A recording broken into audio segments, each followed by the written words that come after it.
আমি মঞ্চে আসন গ্রহণ করবার জন্য অনুরোধ জানাচ্ছি বিশিষ্ট সাংবাদিক জনাব সালাউদ্দিন হেলালি কমল ভাইকে অনুরোধ জানাচ্ছি মঞ্চে আসন গ্রহণ করবার জন্য।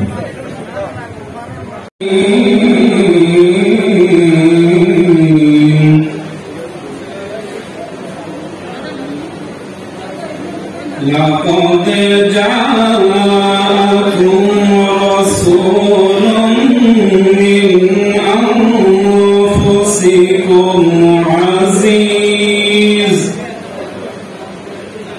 عزيز عليه ما عنتم حريص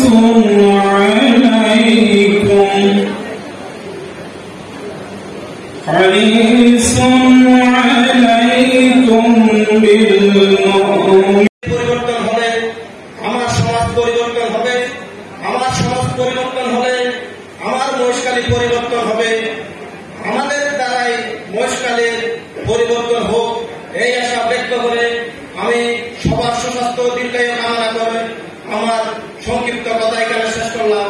আসসালামু আলাইকুম। সভাপতি সর্বদল পেশাজীবী সমবায় সমিতি লিমিটেড সংক্ষেপে বক্তব্য রাখার জন্য।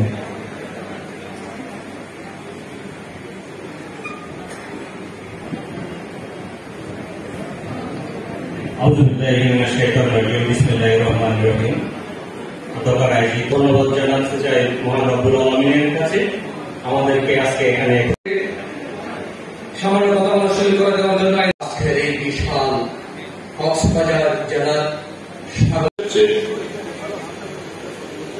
জনাব আবুল হাসান উপস্থিত আছেন, আমাদের অত্যন্ত শ্রদ্ধেয় সভাসদীয় আমাদের শিক্ষাগুরু চট্টগ্রাম বিশ্ববিদ্যালয়ের সাবেক ডিসি জনাব বদিউল আলম স্যার সহ আমাদের মহেশখালীর সম্মানিত কীর্তিমান ব্যক্তিবর্গ, মঞ্চের সামনে উপবিষ্ট আমাদের শ্রদ্ধেয়জন আলেম সমাজ, শিক্ষাগুরুবৃন্দ, ব্যবসায়ী প্রতিনিধিবৃন্দ এবং আমার প্রিয়